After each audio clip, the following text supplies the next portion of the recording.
सो केम छो DJ lover बधा मजामां। Welcome back to my YouTube channel and the new DJ competition video. So मित्रों, DJ Jannat और DJ Om BSR ब्रांडनो फूल कॉम्पिटिशननो वीडियो आपणी पासे आवी गयो छे, जे वीडियो आज आपणे जोवाना छीए। तो मित्रों, वीडियोमां एंड सुधी बने रहेजो और लास्टमां कॉमेंटमां जणावी देजो के आ बंनेमांथी कयुं डीजे सारुं वागतुं हतुं। तो चालो फ्रेंड्स, टाइम बर्बाद कर्या वगर आपणे विडियोने स्टार्ट करीए। तो चालो जोईए। सो गाइस, તમે જોઈ શકો છો ડીજે જન્નત સામે આવી રહ્યું છે અને ઓમ ડીજે અહીંયા ઊભું છે, તે અત્યારે બંધ છે।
पवन शर्मा की सिस्टम सब सामने वाला सिस्टम बंद कर देता है। जय बागिला के बच्चे आजा, जय बागिला के बच्चे आजा, जय बागिला के बच्चे आजा, जय बागिला के बच्चे आजा। सुना भाई, खोकरा युग से जो અત્યારથી તો ટેલર છે પિક્ચર હતી બહાર ક્લિયર કર્યો तो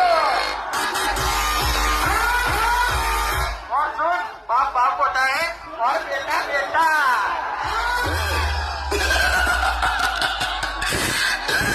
मुझे पसंद करने वाले करोड़ों लोग हैं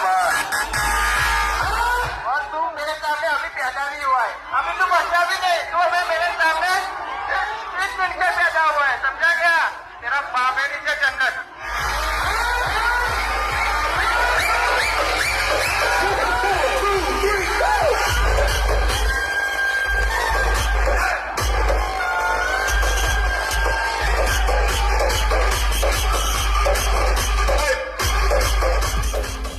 सो मित्रों, कॉम्पिटिशनનો ફૂલ વિડીયો મેં તમને બતાવી દીધો છે, એટલા માટે કોમેન્ટમાં જણાવજો કે આ બંનેમાંથી કયું ડીજે સારું વાગતું હતું। અને ફ્રેન્ડ્સ, વિડીયો પસંદ આવે તો વિડીયોને એક લાઇક કરવાનું ભૂલતા નહીં અને ચેનલમાં નવા હોય તો ચેનલને સબસ્ક્રાઇબ પણ કરી દેજો। તો ચાલો ફ્રેન્ડ્સ, મળીશું આપણે નેક્સ્ટ વિડીયોમાં। તો બાય બાય ઓલ ફ્રેન્ડ્સ, જય માતાજી।